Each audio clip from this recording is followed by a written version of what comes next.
भाजपचे प्रवक्ते अजित चव्हाण सध्या आपल्यासोबत जोडले गेलेत। अजितजी, आपण पाहतोय छत्रपती संभाजीनगरचं हे चित्र। भाजप कार्यकर्त्यांमध्ये प्रचंड उद्रेक आहे। गेली 30 ते 35 वर्ष पक्षासाठी काम करतोय, तरीही आम्हाला डावलून आयातरामांना मात्र उमेदवारी दिली जाते। भाजपची नेमकी रणनीती काय? मी आता विजयजींना ऐकत होतो, ते माहिती देत होते, मी दृश्यही पाहतोय महाराष्ट्राच्या स्क्रीनवरती।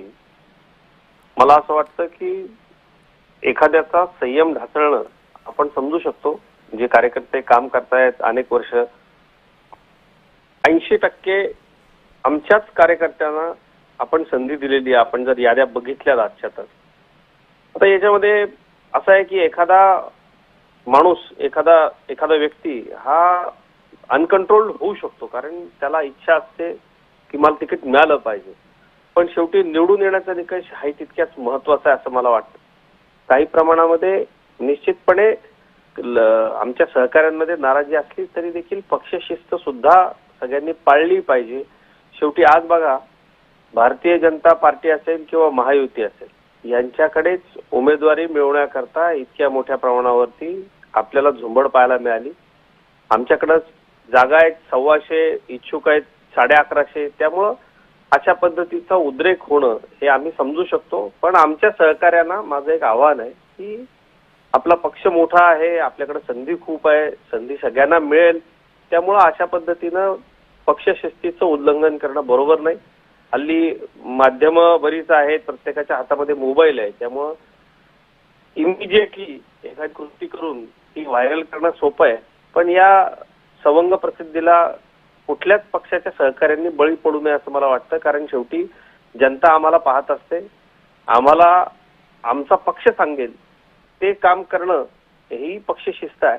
त्यामुळे मला असं वाटतं निवडून येण्याचा निकष आणि इतर आमच्या विरोधकांकडे जर आपण बघितलं तर अनेक शहरांमध्ये उमेदवार मिळाले नाहीत। एबी फॉर्म द्यायचा कोणाला हा प्रश्न होता।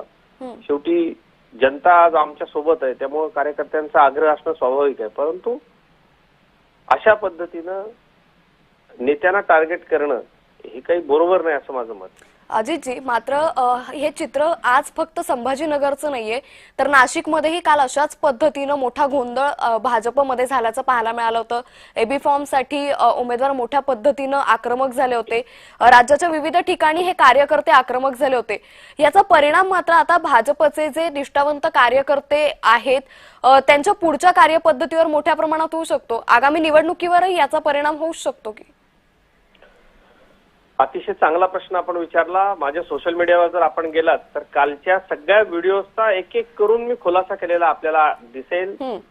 कालचे जे काही व्हिडिओज आपण दाखवले, मला असं वाटतं की आमच्या अंतर्गत प्रक्रियेमध्ये जे काही शहराध्यक्ष एका ठिकाणी आमचे नेते होते तिथून निघून ते फॉर्म द्यायलाच निघाले होते, परंतु तो गैरसमज झाला। लोक तिथे गेले, बघा त्या ठिकाणी उपस्थित जे लोक होते, आमचे लोकप्रतिनिधी, आमचे तिथले स्थानिक आमदार हे आमच्या निष्ठावंत कार्यकर्त्यांचा एबी फॉर्म घ्यायला त्या ठिकाणी गेलेले होते। आणि ते त्या ठिकाणी आपण जी बातमी दाखवली की हा गोंधळ झाला उमेदवारीसाठी, ते तसं नसून त्यातल्या उपस्थित असलेल्या प्रत्येकाला उमेदवारी मिळालेली आहे आणि ते सगळे भारतीय जनता पार्टीचे निष्ठावंत आहे। मी आपल्याला सांगतो, त्याच्यामध्ये आमचे अत्यंत सामान्य कार्यकर्ते राहुल गणोरे, त्यांच्या पत्नी उमेदवारी मिळाली आहे।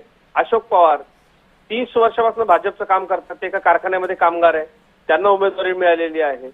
आमचे या छाया देवांग महिला मोर्चाच्या प्रदेश सरचिटणीस, त्यांच्या बाबतीतली बातमी दाखवली, त्यांनाही उमेदवारी मिळालेली आहे। म्हणजे मला एक गोष्ट कळत नाही की जी बातमी आपण दाखवतो त्या बातमीमागची सत्यता काय आहे, ही माध्यमांनी कृपया पडताळून पाहिली पाहिजे अशी माझी आपल्याला विनंती आहे। आणि आम्ही लोकशाही प्रक्रियेमध्ये काम करतो। लोकशाही प्रक्रियेमध्ये काम करत असताना आपली नाराजी व्यक्त करण्याचे वेगवेगळे मार्ग आहेत। अशा पद्धतीनं तिकिटासाठी गाडीवरती काळं फासणं, आंदोलन करणं, हिंसक होणं, रडणं हे काही बरोबर नाही, कारण शेवटी पक्षाची एक यंत्रणा असते, त्यातनं निवडून येण्याचा निकष हा महत्वाचा असतो। आता उद्या मी राहतो नाशिकला आणि मी छत्रपती संभाजीनगरमधनं लोकसभेच्या उमेदवारीसाठी जाऊन रडलो तर त्याला काही अर्थ नाही। मला असं वाटतं की कार्यकर्त्यांनी सुद्धा एक समजून घेतलं पाहिजे की 150 जागा, इच्छुक 1100 अशी परिस्थिती आहे। आणि कालच्या बातम्यांच्या बाबतीत तर माझी सर्वच माध्यमांना नम्र विनंती आहे की आपण जे व्हिडिओज दाखवले आणि जी मंडळी दाखवली म्हणजे एकूण एक कार्यकर्ता जो तिथे उपस्थित होता आणि जे आमचे निष्ठावंत कार्यकर्ते होते त्या सगळ्यांच्या उमेदवारीचा अर्ज घेण्याकरता आमदार सीमा हिरे तिथे गेलेल्या होत्या आणि शहराध्यक्ष ते कार्यालयामध्ये नेऊन त्यांना देणारच होते. परंतु बातम्या लागल्या उलट्या सगळ्या. त्यामुळं मला एक प्रश्न असा पडलाय की हे जे व्हिडिओ येतात काही क्षणाचे गोंधळाचे याच्या पाठीमागचं सत्य देखील जनतेला सांगितलं पाहिजे. नाहीतर पक्षाच्या नेत्यांच्या विरोधामध्ये अशा पद्धतीनं या बातम्या चालतात पण त्याचं स्पष्टीकरण जे आहे मग ते स्पष्टीकरण देखील तितक्याच चांगल्या पद्धतीनं माध्यमांनी दाखवलं पाहिजे अशी बरं माझी अजितजी, नम्र जसं विनंती तुम्ही आहे. म्हणालात की स्पष्टीकरण हे माध्यमांनी दाखवलं पाहिजे, मात्र हे जे कार्यकर्ते आज संभाजीनगरमध्ये आक्रमक झाले त्यांचं म्हणणं आहे की पक्षश्रेष्ठींनी आमच्याशी बोलावं, आम्हाला का डावललं हे आमचं स्पष्ट कारण सांगावं. अतुल सावेंची गाडी ही याचमुळे अडवण्यात आली की अतुल सावेंनी बाहेर यावं आणि आमच्याशी बोलावं, मात्र अतुल सावेंनी तिथून काढता पाय घेतला, गाडी फिरवून घेतली. मग पक्षश्रेष्ठी आमच्याशी बोलणार कधी, असा कार्यकर्त्यांसमोर प्रश्न आहे. एक लक्षात घ्या, मी आपल्याला मगाशीच सांगितलं की आपण लोकशाही प्रक्रियेमध्ये काम करतो. हे अभिप्रेत नाही. प्रत्येक कार्यकर्ता पदाधिकारी हा पक्षाच्या नेत्यांशी जोडला गेलेला असतो. आमच्याकडे पक्षांतर्गत व्यासपीठ आहे त्याच्याकरता की तुम्ही तुमच्या नेत्यांकडे कशा पद्धतीने पोहोचलं पाहिजे, काय बोललं पाहिजे, चर्चा कशी केली पाहिजे, काय सांगितलं पाहिजे. आमच्या अनेक कार्यकर्त्यांना तिकीट मिळू शकलं नाही, ते थांबतात, त्यांना पुढच्या निवडणुकीमध्ये तिकीट मिळतं, इतर ठिकाणी दुसरीकडे कुठेतरी संधी मिळते. परंतु भारतीय जनता पार्टीचंच तिकीट पाहिजे हा आग्रह कार्यकर्त्यांचा असणं निश्चित अत्यंत नम्रपणे मी कबूल करतो की प्रचंड मोठ्या प्रमाणावरती भारतीय जनता पार्टीचा एबी फॉर्म मिळावा, आपल्याला उमेदवारी मिळावी यासाठी कार्यकर्ते प्रयत्न करत होते. परंतु आपण एक गोष्ट लक्षात घ्या, अशा पद्धतीनं माध्यमांच्या कॅमेऱ्यासमोर काळं फासत असताना, आपण आक्रमक असताना, आपण आपल्यावरती आपला ताबा नसताना कसं नेते आपल्याशी चर्चा करतील. या सगळ्या मंडळींची ज्या ज्या शहरांमध्ये अशा पद्धतीनं नाराजी व्यक्त झाली त्या त्या व्यक्तींशी तातडीनं तिथल्या ज्येष्ठ नेत्यांनी संपर्क केला ना, अजूनही सुरू आहे. शेवटी निवडणुकीत सामोरं जात असताना आमच्या या सर्व सहकाऱ्यांची नाराजी दूर करणं हे देखील आमचं काम आहे.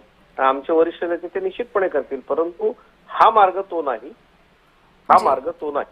जी अजितजी, त्यामुळे एकंदरीतच या कार्यकर्ते पण वाट पाहताय की कधी वरिष्ठ नेते पक्षश्रेष्ठी आमच्याशी बोलतील आणि आमची जी नाराजी आहे ती दूर केली जाईल.